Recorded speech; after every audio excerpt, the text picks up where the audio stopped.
Hello everyone, welcome to Pramod academy. अभी चलिए हम लोग जानेंगे केमिकल रिएक्शन। जो क्लास 10th का पहला चैप्टर है उसमें केमिकल रिएक्शन के गुण के बारे में जानेंगे, केमिकल रिएक्शन के कैरेक्टरिस्टिक्स के बारे में जानेंगे, उसका क्या ट्रिक है, ट्रिक से कैसे याद करेंगे। ट्रिक से आप एक बार यदि याद कर लेते हैं तो उसे कभी नहीं भूल पाएंगे। तो चलिए हम लोग जानते हैं इसका ट्रिक क्या है केमिकल रिएक्शन के गुण का। तो इसका ट्रिक है फैक्ट्स। फैक्ट्स, FECTS, फैक्ट्स इसका ट्रिक है। F से हो जाएगा फॉर्मेशन ऑफ प्रेसिपिटेट, और E से हो जाएगा इवेल्युएशन ऑफ गैस, और C से हो जाएगा कलर चेंज, और T से हो जाएगा टेम्परेचर चेंज, और S से हो जाएगा स्टेट चेंज। चलिए एक एक करके इन डिटेल्स देखते हैं कि ये क्या है। F से हो जाएगा formation of precipitate, formation of precipitate. तो प्रेसिपिटेट का निर्माण, प्रेसिपिटेट का हिंदी होता है अवक्षेपण।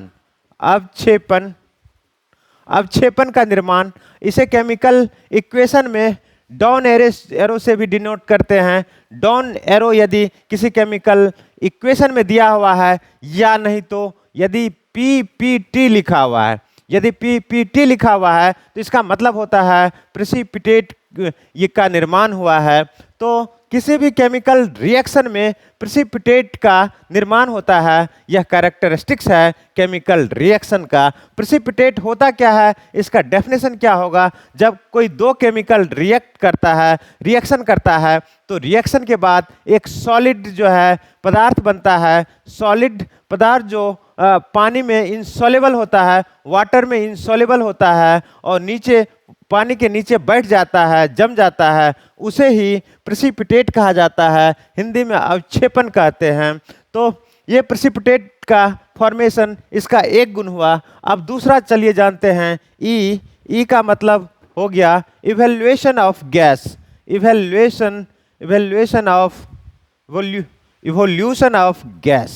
Evolution of gas. इसका मतलब देखिए, इवोल्यूशन ऑफ गैस का मतलब हुआ गैस का उत्सर्जन। जब कोई केमिकल रिएक्शन होता है उसमें गैस का उत्सर्जन होता है, और गैस जब निकलता है तो इसको अपवर्ड एरो से डिनोट करते हैं केमिकल इक्वेशन में। यदि कहीं पे एरो ऊपर की तरफ है, इसका मतलब हो गया कि वो गैस निकल रहा है और वायुमंडल में जा रहा है। या तो ये अपवर्ड एरो होगा, या नहीं तो ब्रैकेट में यदि G लिखा हुआ है केमिकल इक्वेशन में तो इसका मतलब है गैस निकल रहा है। तो ये इसका एक गुण हो गया। अब चलिए तीसरा कैरेक्टरिस्टिक्स में ट्रिक है C का मतलब होता है कलर चेंज। C का मतलब क्या होता है, कलर चेंज। जब कोई केमिकल रिएक्शन होता है तो रिएक्शन के बाद कलर कुछ और होता है, और रिएक्शन जब कंप्लीट होता है तो उसके बाद उस नया केमिकल जो निर्माण होता है, वो नए केमिकल का कलर चेंज हो सकता है, चेंज हो जाता है। तो यह भी एक कैरेक्टरिस्टिक्स है केमिकल रिएक्शंस का। और अगला है टी का मतलब होता है टेम्परेचर चेंज।